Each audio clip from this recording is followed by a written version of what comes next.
It's morphin' time. It's happening!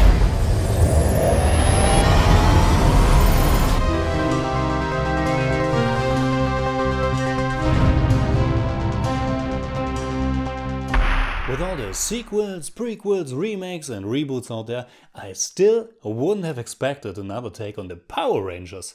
But here it is.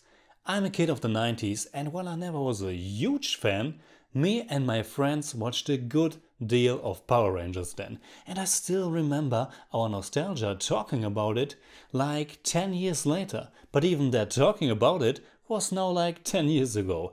I was certainly curious to see what they might do with the franchise, but the trailers didn't really hype me. And that was a good thing, because I didn't expect much, and for the first half of the movie I was quite engaged. It was a little similar to my experience with the latest Fantastic Four. I liked the beginning and the character introduction and was going along with their new, darker take on it, and then the movie fell completely apart in the second half. Well, Power Rangers doesn't fall apart completely, but it's also far from an exciting movie. But like always, let's begin with the positives. The new movie is an origin story about those first 5 teenagers. Here a group of misfits who discover strange power stones and have to learn to work together as a team to save the world. Yes, the world. Even though it only takes place in the little town of Angel Grove. And I like that rural atmosphere and the nature flavor of it. I thought the casting was decent enough. Cyler from Me, Earl and the Dying Girl as the Blue Ranger Billy and Naomi Scott as the Pink Ranger Kimberly were good choices. And of course Bryan Cranston as their mighty mentor Zordon. With his introduction the movie gains a lot of that sweet Power Rangers flavor. But Elizabeth Banks on the other hand was kind of a letdown as Rita Repulsa. She's not that interesting, and because the movie is way less eccentric than the cheesy TV series, she's more or less just a simple all-evil villain with nothing really standing out. And unfortunately that goes for the movie as a whole. It has the characters, it has the story, but honestly you can't really call it much of a story, but it doesn't have the charm and all the ingredients that made Power Rangers Power Rangers. It's still pretty ludicrous to begin with, but the silliness goes only as far as the story, some crazy character actions and some plot points or holes are concerned. But it doesn't apply to the style and, most important, to the energy of the movie. This version of the Power Rangers has a very long build-up and I was going along with it. I even enjoyed it quite a bit. I thought it was an interesting idea that they couldn't morph at the beginning, that they first had to learn and earn it and grow together as a team. But I knew that point was coming, and I was hoping the movie would gain a lot of momentum and go full Power Rangers by then. Not that I was expecting the level of trash and silliness in a blockbuster production like this, but I'm sure a filmmaker like Sam Raimi, for example, would have had a lot of fun with the material. But it's just kind of lackluster.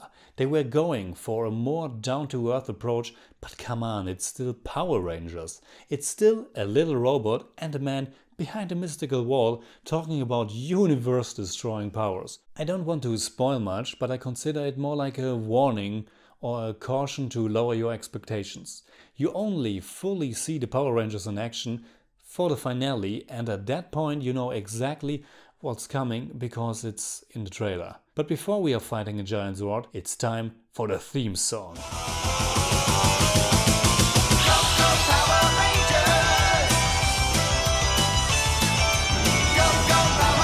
And cut. Yeah. Unfortunately, they play the song for just a few seconds and after that, it's just some very lean-back rap tune. When I'm going to watch Power Rangers, I want to get pumped. I want to feel excitement. But the finale of the movie felt super underwhelming and generic. Yes, I wasn't expecting many practical effects, but it was still a bummer, especially when the CG is not that impressive. Often it's kind of blurry and I thought it was okay, because I assumed they didn't have the biggest budget. But now I read it was over $100 million, and for that sum, it's really not that much we got here. Of course, it's light years ahead of that 1995 movie, which I still loved as a 9-year-old. But the big evil Zord looks almost bad, like a shitty version of the T-1000, and the Megazord felt totally wasted. There's nothing really standing out about that final showdown.